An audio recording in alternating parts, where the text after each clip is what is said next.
भारत की विदेश नीति ना एकदम एक पहेली जैसी है।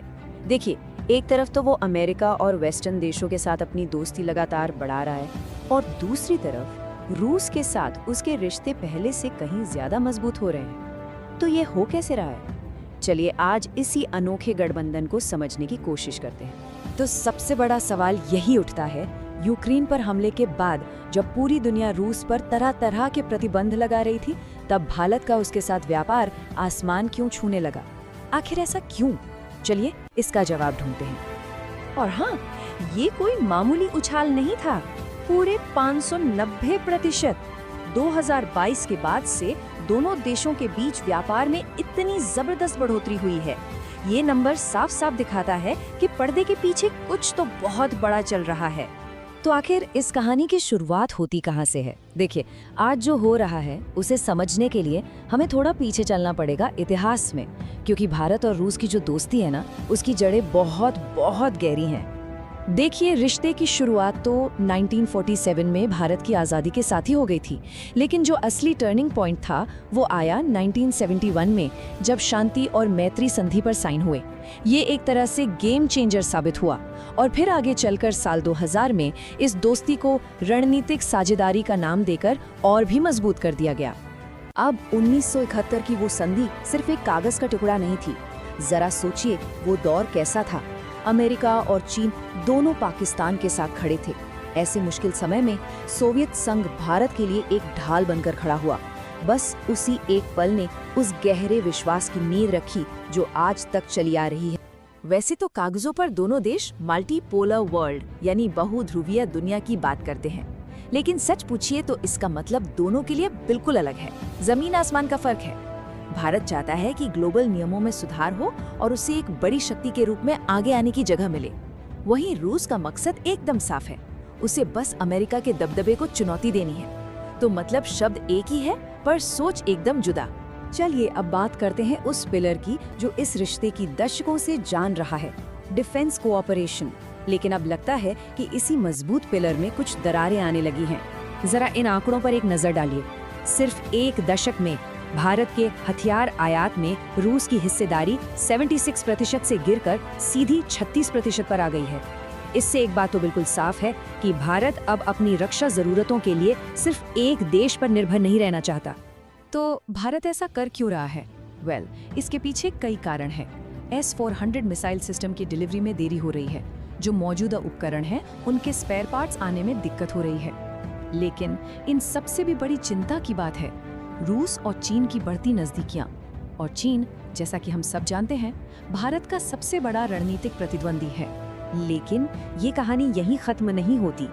इन सारी समस्याओं के बावजूद रूस अभी भी भारत को कुछ ऐसे आकर्षक ऑफर दे रहा है जो शायद ही कोई और देश दे, खासकर जब बात आती है टेक्नोलॉजी ट्रांसफर की। और रूस के ये ऑफर्स वाकई काफी आकर्षक हैं। सोचिए, 5वीं पीढ़ी के stealth fighter Su-57E, next gen S-500 air defence system और T-14 अर्माटा टैंक, इन सबको साथ मिलकर बनाने का ऑफर। ये ऐसी एडवांस टेक्नोलॉजी है जिसे कोई और देश भारत के साथ साझा करने के लिए आमतौर पर तैयार नहीं हो। डिफेंस से हटकर 2022 के बाद से एक नया और शायद अब सबसे महत्वपूर्ण पिलर सामने आया है जिसने साझेदारी को बिल्कुल बदल के रख दिया है, और वो है ऑयल। हाँ, तेल का स्तंभ, जिसने रूस के लिए एक इकोनॉमिक लाइफलाइन का काम किया है। तो हुआ ये कि G7 देशों ने दिसंबर 2022 में रूसी तेल पर एक प्राइस कैप लगा दिया, $60 प्रति बैरल का। इसका मतलब ये था कि अगर रूस इससे महंगा तेल बेचेगा तो उसे पश्चिमी देशों की शिपिंग, ये बीमा जैसी सेवाएं नहीं मिलेंगी। और बस इसी एक प्रतिबंध ने भारत के लिए एक बहुत बड़ा मौका खोल दिया। तो ये मौका कितना बड़ा था? 2022 से पहले भारत अपने कुल तेल आयात का, सोचिए, सिर्फ 2% रूस से खरीदता था, और आज ये आंकड़ा लगभग 40% तक पहुंच गया है।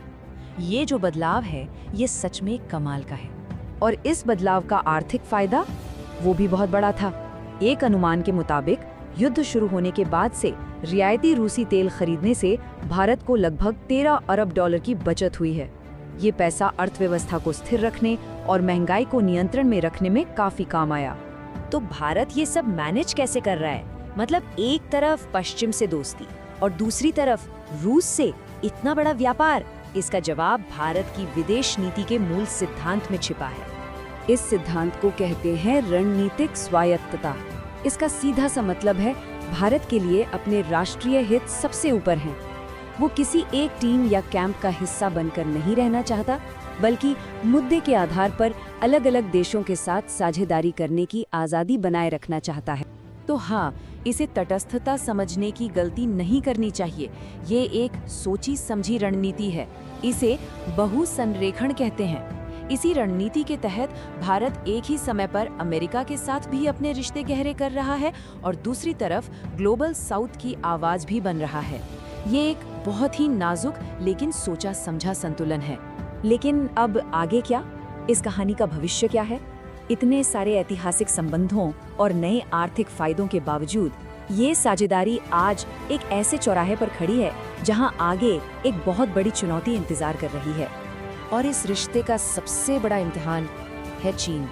मॉस्को और बीजिंग की जो गहरी दोस्ती हो रही है, वो भारत के लिए सबसे बड़ी चुनौती है। ये एक ऐसा तनाव है जो आने वाले वक्त में इस पूरी साझेदारी की नींव हिला सकता है।